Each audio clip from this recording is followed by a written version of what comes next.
ನಗರದ ಒಕ್ಕಲಿಗರ ಕಲ್ಯಾಣ ಮಂಟಪದಲ್ಲಿ ಬಿಜೆಪಿ ವತಿಯಿಂದ ಆಯೋಜಿಸಿದ್ದ ಸಂವಿಧಾನ ಸಮರ್ಪಣಾ ದಿನ ಹಾಗೂ ಭೀಮಸ್ಮರಣೆ ಕಾರ್ಯಕ್ರಮದಲ್ಲಿ ಮಾಜಿ ಮುಖ್ಯಮಂತ್ರಿ ಡಿವಿ ಸದಾನಂದಗೌಡ ಅವರು ಮಾತನಾಡಿ, ದೇಶದ ಪ್ರತಿಯೊಬ್ಬ ಪ್ರಜೆ ಸಂವಿಧಾನವನ್ನು ಗೌರವಿಸಬೇಕು, ಅದರ ಆಶಯದಂತೆ ಜೀವನ ಸಾಗಿಸಬೇಕು ಅಂತ ಕರೆ ನೀಡಿದರು. ಇದೇ ವೇಳೆ ರಾಜ್ಯ ಸರ್ಕಾರದ ವಿರುದ್ಧ ತೀವ್ರ ಅಸಮಾಧಾನ ವ್ಯಕ್ತಪಡಿಸಿದ ಅವರು, ರಾಜ್ಯದಲ್ಲಿ ಸಂವಿಧಾನ ವಿರೋಧಿ ಆಡಳಿತ ನಡೀತಾ ಇದೆ. ರೈತರಿಗೆ ಸರ್ಕಾರದಿಂದ ಕಾಳಜಿ ಇಲ್ಲ. ಕಬ್ಬು, ಮಾವು, ಮೆಕ್ಕೆಜೋಳ ಸೇರಿದಂತೆ ವಿವಿಧ ಬೆಳೆಗಳ ಸಮಸ್ಯೆಗಳು ದಿನದಿಂದ ದಿನಕ್ಕೆ ಹೆಚ್ಚುತ್ತಿವೆ. ಬೆಲೆ ಕುಸಿತದಿಂದಾಗಿ ರೈತರು ಕಂಗಾಲಾಗಿದ್ದಾರೆ. ಆದರೆ ಸರ್ಕಾರಕ್ಕೆ ಇದು ಕಾಣ್ತಿಲ್ಲ ಅಂತ ಆರೋಪಿಸಿದರು. ಸರ್ಕಾರ ನಡೆದುಕೊಂಡು ಬರ್ತಿರುವ ರೀತಿಯು ರಾಜ್ಯದ ಜನರಿಗೆ ಅವಮಾನಕಾರಿಯಾಗಿದೆ. ಸ್ವಾರ್ಥ ರಾಜಕಾರಣವನ್ನು ಬಿಟ್ಟು ಜನಪರವಾಗಿ ನಡೆಯಿರಿ. ಜನವಿರೋಧಿ ನೀತಿಗಳಿಗೆ ವಿರುದ್ಧವಾಗಿ ಬಿಜೆಪಿ ರಸ್ತೆಗಿಳಿದು ಹೋರಾಟ ನಡೆಸಲಿದೆ. ಭ್ರಷ್ಟಾಚಾರದಲ್ಲಿ ಮುಳುಗಿರುವ ಇಂತಹ ಸರ್ಕಾರವನ್ನು ಬೀದಿಗಿಳಿದು ಕಿತ್ತೊಗೆಯುವ ಹೋರಾಟವನ್ನು ಬಿಜೆಪಿ ಮುಂದುವರಿಸುತ್ತದೆ ಅಂತ ಸ್ಪಷ್ಟಪಡಿಸಿದರು. ಈ ರಾಜ್ಯವನ್ನು ಸುಮಾರು 50 ವರ್ಷಗಳ ಸುದೀರ್ಘ ಆಡಳಿತ ಮಾಡಿದ ಕಾಂಗ್ರೆಸ್ನ ದಾರಿ ಹೇಗೆ ಅಂಬೇಡ್ಕರ್ಗೆ ಸುಧಾ ಅಪಮಾನ ಮಾಡುವಂತ ಕೆಲಸ ಕಾರ್ಯಗಳನ್ನೆಲ್ಲ ಮಾಡಿದ್ರು. ಅಂಬೇಡ್ಕರ್ ಮನಸ್ಸಿಗೆ ಬೇಸರವಾಗಿ ಹೇಗೆ ರಾಜೀನಾಮೆ ಕೊಟ್ಟರು ಅಂತ ಹೇಳುವಂತ ಎಲ್ಲ ವಿಚಾರಗಳನ್ನು ಹೇಳಿದ್ದಾರೆ. ನಾನು ಅದನ್ನೆಲ್ಲ ಹೇಳಲಿಕ್ಕೆ ಇಷ್ಟಪಡೋದಿಲ್ಲ. ಒಂದು ವಿಚಾರವನ್ನು ನಾವೆಲ್ಲ ತಿಳ್ಕೊಳ್ಬೇಕು.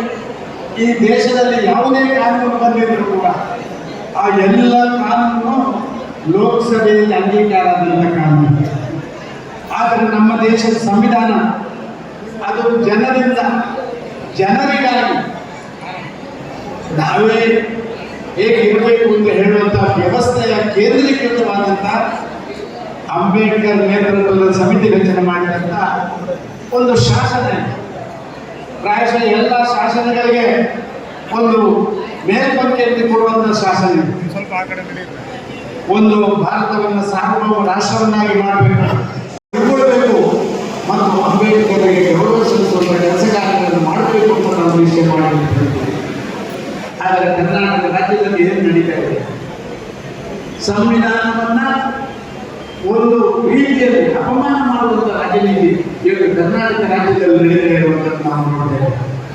ನಮ್ಮ ಸಂವಿಧಾನದಲ್ಲಿ ಯಾರು ಆಡಳಿತಕ್ಕೆ ಬಂದ್ರ ಅವರು ಜನಸಾಮಾನ್ಯರ ಸಮಸ್ಯೆಗಳನ್ನ ಅದಕ್ಕೆ ಪರಿಹಾರ ಸೂತ್ರಗಳನ್ನು ಕೊಡಬೇಕು ಅಂತ ಹೇಳುವಂಥ ಬೇರೆ ಬೇರೆ ರೀತಿಯ ಅಧಿಕಾರವನ್ನು ಅವರಿಗೆ ಕೊಟ್ಟರೆ ಇವತ್ತು ಕುರ್ಚಿ ಕಾದಾಟಕ್ಕಾಗಿ ಇವರು ಅಧಿಕಾರವನ್ನು ದುರುಪಯೋಗ ಕೊಡುವಂಥ ರಾಜನೀತಿ ಇವತ್ತು ನಡೀತಾ ಇರುವಂಥದ್ದು ನಾವು ಕಾಣ್ತಾ ಇದ್ದೇವೆ. ಪ್ರಾಯಶಃ ಅವರಿಗೆ ದೇವರು ಒಳ್ಳೆಯದನ್ನು ಕೊಡಬೇಕಷ್ಟೇ, ಬೇರೆ ಏನು ಅವರಿಗೆ ಹೇಳಿಕೆ ಮಾಡಲಿಕ್ಕೆ ಸಾಧ್ಯವಿಲ್ಲ. ರಾಜ್ಯದಲ್ಲಿ ಸಾಮಾನ್ಯ ಜನ ಇವತ್ತು ಬೆಲೆ ಏರಿಕೆಯನ್ನು ತರಿಸ್ತಾ ಇದ್ದಾರೆ. ಇವತ್ತು ನಾವು ನೋಡ್ತಾ ಇದ್ದೇವೆ, ರೈತಾಪಿ ವರ್ಗದ ಜನ ಹಣ್ಣಿನಲ್ಲಿ ಕೈ ತೊಳಿತಾ ಇದ್ದಾರೆ. ಇತ್ತೀಚಿನ ದಿನಗಳಲ್ಲಿ ನೀವು ನೋಡಿದಿರಿ, ಮಾವು ಬೆಳೆಗಾರರ ಸಮಸ್ಯೆ ಏನಾಯಿತು, ಕಬ್ಬು ಬೆಳೆಗಾರ ಬೀದಿಯಲ್ಲಿರುವಾಗ ಕಬ್ಬು ಬೆಳೆಗಾರರ ಸಮಸ್ಯೆ ಏನಾಯಿತು, ಅವರ ಟ್ರ್ಯಾಕ್ಟರ್ಗಳಿಗೆ ಹೇಗೆ ಬೆಂಕಿ ಬಿದ್ದು 3,300 ರೂಪಾಯಿ ಕೊಡಲಿಕ್ಕೆ ಹಿಂದೆ ನೋಡುವಂತಹ ಸರ್ಕಾರವನ್ನು ನೀವು ಕಂಡಿದ್ದೀರಿ. ಮೆಕ್ಕೆಜೋಳ, ಭಾರತ ದೇಶದಲ್ಲಿ ಅತ್ಯಂತ ಹೆಚ್ಚು ಮೆಕ್ಕೆಜೋಳ ಬೆಳೆಸುವಂತ ಆ ಒಂದು ರೈತ ಇವತ್ತು ಮೆಕ್ಕೆಜೋಳಕ್ಕೆ ಬೆಲೆ ಕುಸಿದಾಗಿ ಕೇಂದ್ರ ಸರ್ಕಾರ ಇದಕ್ಕೆ ಬೆಂಬಲದಲ್ಲಿ ಘೋಷಣೆ ಮಾಡಿದ್ರು ಕೂಡ ಯಾವುದೇ ಖರೀದಿ ಕೇಂದ್ರಗಳನ್ನು ಮಾಡದೆ ರೈತರಿಗೆ ಅಪಮಾನ ಮಾಡುವಂತ, ರೈತರಿಗೆ ಸಮಸ್ಯೆ ಮಾಡುವಂತ ದೊಡ್ಡ ಕೆಲಸ ಕಾರ್ಯಗಳನ್ನು ಮಾಡ್ತಾ ಇರುವಂತ ನಾವು ನೋಡಿದ್ದೀವಿ. ಮಾಜಿ ಸಂಸದ ಮುನಿಸ್ವಾಮಿ ಮಾತನಾಡಿ, ಇಡೀ ದೇಶಕ್ಕೆ ಸಂವಿಧಾನ ನೀಡಿದ ಸಂವಿಧಾನ ಶಿಲ್ಪಿ ಡಾಕ್ಟರ್ ಬಾಬಾ ಸಾಹೇಬ್ ಅಂಬೇಡ್ಕರ್ ಅವರಿಗೆ ಕಾಂಗ್ರೆಸ್ ಮೊದಲಿನಿಂದಲೂ ಗೌರವ ನೀಡದೆ ಬಂದಿದೆ. ಅವರ ಬದುಕಿನಲ್ಲಿಯೂ ಅವರು ಹೋದ ಮೇಲೂ ಕಾಂಗ್ರೆಸ್ ಪಕ್ಷ ಅವರನ್ನು ಅಗೌರವ ತಂದಿದೆ. ಅಂಬೇಡ್ಕರ್ ಅವರ ಚುನಾವಣಾ ಸೋಲಿಗೂ ಕಾಂಗ್ರೆಸ್ ಕಾರಣ ಅಂತ ಆರೋಪಿಸಿದರು. ಕಾಂಗ್ರೆಸ್ ಆಡಳಿತವನ್ನು ಟೀಕಿಸಿದ ಅವರು, ಹೆಣ್ಣುಮಕ್ಕಳ ಸುರಕ್ಷತೆ ಕುಸಿತವಾಗಿದೆ, ನೌಕರರಿಗೆ ಸರಿಯಾದ ವೇತನ ಇಲ್ಲ, ಸಿಎಂ ಕುರ್ಚಿಗಾಗಿ ಕಲಹ, ಅಭಿವೃದ್ಧಿ ಕಾರ್ಯ ಶೂನ್ಯ, ಇಲಾಖೆಗಳು ಭ್ರಷ್ಟಾಚಾರದಿಂದ ತುಂಬಿವೆ ಎಂದರು. ಪ್ರಧಾನಮಂತ್ರಿ ನರೇಂದ್ರ ಮೋದಿಯವರನ್ನ ಪ್ರಶಂಸಿಸಿದ ಅವರು, ಸಂವಿಧಾನವೇ ಸಾಮಾನ್ಯರನ್ನ ಮುಖ್ಯಮಂತ್ರಿಗಳಾಗುವಂತೆ, ಪ್ರಧಾನಮಂತ್ರಿಗಳಾಗುವಂತೆ ಮಾಡಿದ ವ್ಯವಸ್ಥೆ. ಇದನ್ನು ಗೌರವಿಸಿ ಪ್ರಧಾನಿ ನರೇಂದ್ರ ಮೋದಿಯವರು ದೇಶದ ಅಭಿವೃದ್ಧಿಗೆ ಕೆಲಸ ಮಾಡುತ್ತಿದ್ದಾರೆ ಎಂದರು.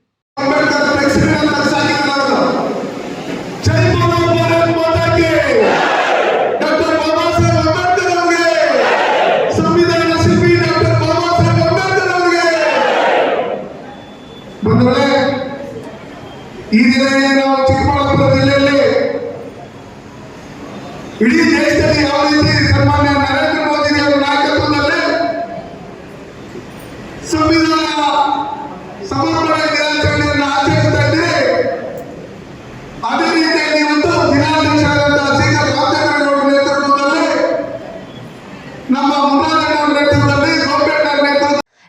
ಬಿಜೆಪಿ ಜಿಲ್ಲಾಧ್ಯಕ್ಷ ಸಿಕಲ್ ರಾಮಚಂದ್ರೇಗೌಡ ಮಾಧ್ಯಮಗಳೊಂದಿಗೆ ಮಾತನಾಡಿ 50-60 ವರ್ಷಗಳಿಂದ ಕಾಂಗ್ರೆಸ್ ಅಂಬೇಡ್ಕರ್ ಅವರ ಹೆಸರನ್ನು ಬಳಸಿಕೊಂಡು ರಾಜಕಾರಣ ಮಾಡಿದೆ.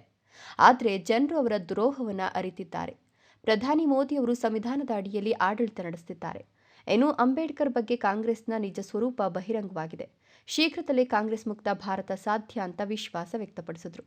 ರಾಹುಲ್ ಗಾಂಧಿಯನ್ನು ಟೀಕಿಸಿದ ಅವರು, ಸಂವಿಧಾನದ ಚಿಕ್ಕ ಪುಸ್ತಕ ಕೈಯಲ್ಲಿ ಹಿಡಿದು ಓಟ್ ಚೋರ್ ಅಂತ ಕೂಗಿದ ರಾಹುಲ್ ಗಾಂಧಿಗೆ ಬಿಹಾರ ಚುನಾವಣೆಯೇ ಸರಿಯಾದ ಉತ್ತರ ಕೊಟ್ಟಿದೆ.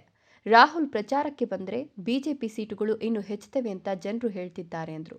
ಬಾಬಾ ಸಾಹೇಬ್ ಅಂಬೇಡ್ಕರ್ ಅವರ ಏನು ಸಂವಿಧಾನವನ್ನು ಬರೆದಿದ್ರು ಅದನ್ನು ಅಂಗೀಕಾರ ಮಾಡ್ತಕ್ಕಂಥ ದಿನ ಸಂವಿಧಾನ ದಿನ ಅಂತಲೇ ಇಡೀ ದೇಶದಲ್ಲಿ ಒಗ್ಗಟ್ಟಿನಿಂದ ಎಲ್ಲ ಪಕ್ಷಗಳಿಂದ ಪಕ್ಷಾತೀತವಾಗಿ ಮಾಡ್ತಾ ಇರ್ತಕ್ಕಂಥ ಕಾರ್ಯಕ್ರಮ.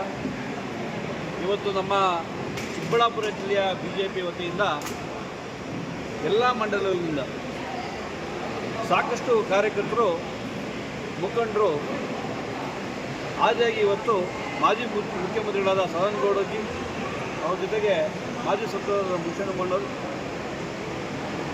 ನಮ್ಮ ಜಿಲ್ಲೆಯಲ್ಲಿರ್ತಕ್ಕಂಥ ಎಲ್ಲ ಪದಾಧಿಕಾರಿಗಳು ಸಾಕಷ್ಟು ಜನ ಇವತ್ತು ಪಾಲ್ಗೊಂಡಿದ್ದಾರೆ. ಈ ಒಂದು ಕಾರ್ಯಕ್ರಮ ಕಾಂಗ್ರೆಸ್ ಸರ್ಕಾರ 50-60 ವರ್ಷಗಳ ರಾಷ್ಟ್ರದಲ್ಲಿ ಸಂವಿಧಾನ ಬಾಬಾ ಸಾಹೇಬ್ ಅಂಬೇಡ್ಕರ್ ಅವರ ಹೆಸರು ಹೇಳಿಕೊಂಡು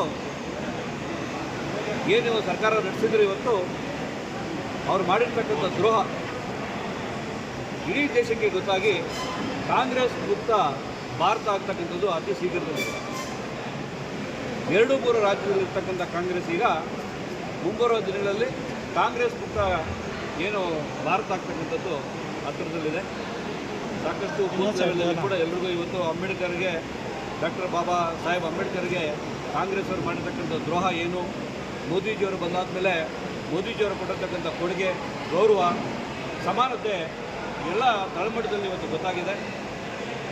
ಏನು ರಾಹುಲ್ ಗಾಂಧಿಯವರು ಸಂವಿಧಾನ ಚಿಕ್ಕ ಬುಕ್ಕನ್ನು ಇಟ್ಕೊಂಡು ಓಟ್ ಚೋರ್ ಅಂತ ಹೇಳ್ಕೊಂಡು ಏನು ಓಡಾಡ್ಕೊಂಡು ಬೊಬ್ಬೆ ಹೊಡ್ಕೊಂಡು ಓಡಾಡ್ತಾ ಇದ್ರು, ಇವತ್ತು ಎಲೆಕ್ಷನ್ ರಿಸಲ್ಟ್ಗಳು ಯಾವ ಥರ ಬಂದಿದೆ ಅಂತ ಹೇಳಿದ್ರೆ ಎಲ್ಲರೂ ಹೇಳ್ತಾರೆ, ನಮ್ಮ ಕಾರ್ಯಕರ್ತರು, ನಮಗೆ ಯಾರೂ ಬೇಕಾಗಿಲ್ಲ, ರಾಹುಲ್ ಗಾಂಧಿಯವ್ರನ್ನ ಕರ್ನಾಟಕಕ್ಕೆ ಬಂದು ಈ ಎಲೆಕ್ಷನ್ ಬಂದು ಕ್ಯಾಂಪೇನ್ ಕರ್ಕೊಂಡ್ರೆ ಸಾಕು 120 ಸೀಟ್ ಬರೋದು, 200 ಸೀಟ್ ಬರ್ತಕ್ಕಂಥದ್ದು ಇವತ್ತು ಪ್ರಚಾರ ಆಗ್ತಾಯಿದೆ, ಜನರ ಮನವರಿಕೆ ಆಗಿದೆ. ಸಂವಿಧಾನವನ್ನು ಗೌರವ ಕೊಟ್ಟಿರ್ತಕ್ಕಂಥ BJPಯಲ್ಲಿ ಅತಿ ಹೆಚ್ಚು ಸಂಖ್ಯೆಯಲ್ಲಿ ಇವತ್ತು ಚಿಕ್ಕಬಳ್ಳಾಪುರ ಜಿಲ್ಲೆಯಲ್ಲಿ ಬಂದು ಗೌರವ ಸಮರ್ಪಣೆ ಮಾಡಿದ್ದಾರೆ. ತಮ್ಮ ಮುಖಾಂತರ ಎಲ್ರಿಗೂ ಧನ್ಯವಾದಗಳನ್ನು ತಿಳಿಸ್ತೀನಿ. ಇವತ್ತು ಕಾಂಗ್ರೆಸ್ಸಲ್ಲಿ ಅವರು ವೋಟ್ ಬ್ಯಾಂಕ್ ಮಾತ್ರನೇ ಎಲ್ಲರೂ ಎಲೆಕ್ಷನ್ ಮಾತ್ರ ಬಳಕೆ ಮಾಡ್ತಕ್ಕಂಥದ್ದು ಅವರ ಸಂಪ್ರದಾಯ. BJP ಪಕ್ಷದವರು ಯಾವುದು ಹಾದಿಯಲ್ಲಿ ಹೋಗ್ತಾರೆ ಅದಕ್ಕೆ ವಿರುದ್ಧ ಮಾಡ್ತಕ್ಕಂಥದ್ದು ಅವರ ಸಂಪ್ರದಾಯ. ನಾನು 3 ತಿಂಗಳ ಮುಂದುಗಡೆ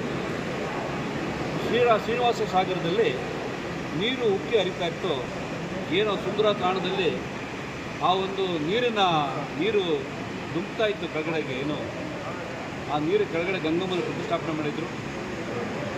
ಸಾಕಷ್ಟು ಮುಸ್ಲಿಮರು ಹೋಗಿ ನೀರಲ್ಲಿ ಮೋಜು ಮಸ್ತಿ ಮಾಡಿಕೊಂಡು ಗಂಗಮ್ಮ ತಾಯಿ ತಲೆ ಮೇಲೆ ಕಾಲನ್ನು ಇಟ್ಕೊಂಡು ಏನು ಅವರೆಲ್ಲ ರಾಜಾರೋಷವಾಗಿ ಮಾಡಿರ್ತಕ್ಕಂಥದ್ದು ಎಲ್ಲರಿಗೂ ಗೊತ್ತಿರ್ತಕ್ಕಂಥ. ನಾವು ಸಾವಧಾನವಾಗಿ ಹೋಗಿ SP ಅವರಿಗೆ ಒಂದು ಜಿಲ್ಲಾಡಳಿತಕ್ಕೆ ನಾವು ಕಂಪ್ಲೇಂಟ್ ಕೊಟ್ಟರು ಕೂಡ ಇವತ್ತಿವರೆಗೂ ಒಂದೇ ಒಂದು ಆಕ್ಷನ್ ಇದೆ. ಬಾಬಾ ಸಾಹೇಬ್ ಅಂಬೇಡ್ಕರ್ ಏನಾದರೂ ಗೌರವ ಕೊಡ್ತಾರೆ, ಪ್ಲಾಕ್ ಕಟ್ತಾರೆ ಅಂತ ಹೇಳಿದ್ರೆ ರಾತ್ರಿ ಬೆಳಗ್ಗೆನೇ ಕಿತ್ತಾಕ್ತಕ್ಕಂಥ ಸಂಸ್ಕೃತಿನ ನಾವು ಇವತ್ತು ಕೂಡ ನೋಡಿದ್ದೀವಿ. ನಮ್ಮವರೆಲ್ಲ ಫ್ಲಾಗ್ಸ್ ಎಲ್ಲ ರಾತ್ರಿ ಕಟ್ಟಿದ್ರು. ಬೆಳಗ್ಗೆ ಈ ಒಂದು ನಮ್ಮ ಇರ್ತಕ್ಕಂಥ ಮುನ್ಸಿಪಾಲ್ಟಿಯವರೆಲ್ಲ ಬಂದು ಟ್ರ್ಯಾಕ್ಟರಲ್ಲಿ ತಗೊಂಡು ಹೋಗಿದ್ದಾರೆ. ಇದು ಕಾಂಗ್ರೆಸ್ ಗೌರವ. ಈ ಗೌರವ ಎಲ್ರಿಗೂ ಗೊತ್ತಾಗ್ತಾ ಇದೆ. ಮುಂದಿನ ದಿನಗಳಲ್ಲಿ ಎಲ್ಲರೂ ತಕ್ಕಂಥ ಬುದ್ಧಿಯನ್ನು ಕಳಿಸ್ತಾರೆ. ಕಾರ್ಯಕ್ರಮದಲ್ಲಿ ಬಿಜೆಪಿ ರಾಜ್ಯ ಕಾರ್ಯದರ್ಶಿ ಸಿ ಮುನಿರಾಜು ಮಾತನಾಡಿದರು. ಮಾಜಿ MLC ವೈ ನಾರಾಯಣಸ್ವಾಮಿ, ಬಿಜೆಪಿ ಮಾಜಿ ಜಿಲ್ಲಾಧ್ಯಕ್ಷ ರಾಮಲಿಂಗಪ್ಪ, ಚಿಂತಾಮಣಿ ವೇಣುಗೋಪಾಲ್, ಮಾಜಿ ಶಾಸಕ ರಾಜಣ್ಣ, ಸಿಕಲ್ ಆನಂದಗೌಡ, ಮಾಧ್ಯಮ ಪ್ರಮುಖ ಮಧುಚಂದ್ರ, ಸಾಮಾಜಿಕ ಕಾರ್ಯಕರ್ತರಾದ ವಾದಿರಾಜ, ರಾಜ್ಯ ಮಹಿಳಾ ಮೋರ್ಚಾ ಕಾರ್ಯದರ್ಶಿಯಾದ ನಿರ್ಮಲಮ್ಮ, SC ಮೋರ್ಚಾ ಉಪಾಧ್ಯಕ್ಷರಾದ ಹೂಡಿ ಮಂಜುನಾಥ್, ಬಿಜೆಪಿ ಜಿಲ್ಲಾ ಪದಾಧಿಕಾರಿಗಳು, ಎಲ್ಲ ಮೋರ್ಚಾ ಅಧ್ಯಕ್ಷರು, ಪ್ರಧಾನ ಕಾರ್ಯದರ್ಶಿಗಳು, ಹೆಚ್ಚಿನ ಸಂಖ್ಯೆಯಲ್ಲಿ ಬಿಜೆಪಿ ಕಾರ್ಯಕರ್ತರು ಭಾಗವಹಿಸಿದ್ರು.